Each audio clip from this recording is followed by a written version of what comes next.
veux que je te raconte l'histoire du robot loup? Ok, mais par contre, moi je raconte mes histoires qu'aux enfants qui se lavent les dents. Donc attrape ta brosse à dents, ton dentifrice et tu frottes jusqu'à ce que l'histoire soit terminée. 3, 2, 1, 0. Aouh! Autrefois, quand les enfants n'étaient pas sages, on leur disait qu'un loup viendrait pour les croquer. Ceux qui font des bêtises en cachette, ceux qui ne se lavent pas les mains ou pire, ceux qui ne se lavent pas les dents. Mais aujourd'hui, il est grand temps que je t'avoue toute la vérité. Tout ça, ça n'était rien que des mensonges. Aucun loup n'a jamais croqué un enfant pas sage, promis.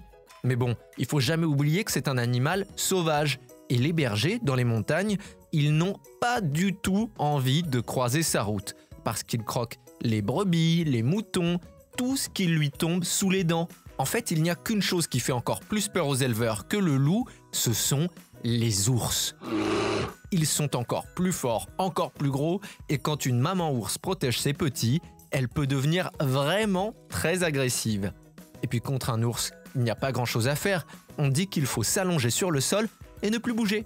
En attendant que ça passe, on a connu plus rassurant. Alors pour éviter d'avoir à se retrouver dans cette situation, des éleveurs japonais ont trouvé une solution. L'ours, il faut lui faire peur pour qu'il reste dans la forêt. Ben oui, mais qui se dévoue alors? C'est toi qui vas aller lui faire peur avec ta brosse à dents? Ben non, t'inquiète pas. Tu veux que je te raconte la vraie solution? D'accord, mais d'abord, est-ce que tu savais que les dents de loup, ce n'est pas juste terrifiant, mais aussi délicieux? Parce que c'est aussi le nom d'un gâteau de Noël alsacien qu'on appelle aussi bredele. C'est super bon, mais ça doit pas t'empêcher de te brosser les dents, bien sûr. Allez, frotte. Je reviens à mon histoire d'ours. Les Japonais, ils se sont dit, bon, l'ours, il faut lui faire peur, mais surtout pas lui faire de mal, parce qu'il ne nous a rien fait. Alors ils ont mis au point, tiens-toi bien, un robot loup. Il ressemble à un vrai, il bouge, mais surtout, il est doté d'une caméra. Et quand quelque chose passe devant lui, comme disons un ours par exemple, eh bien, il imite le hurlement d'un vrai loup. Et ça, je sais pas toi, mais moi, ça me donne un peu la chair de poule. Bon, montre-moi un peu tes dents. Fais A, fais I.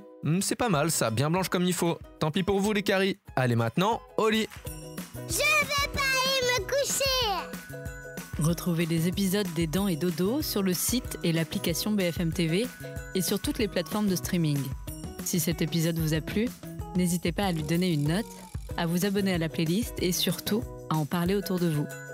C'est un podcast BFM TV.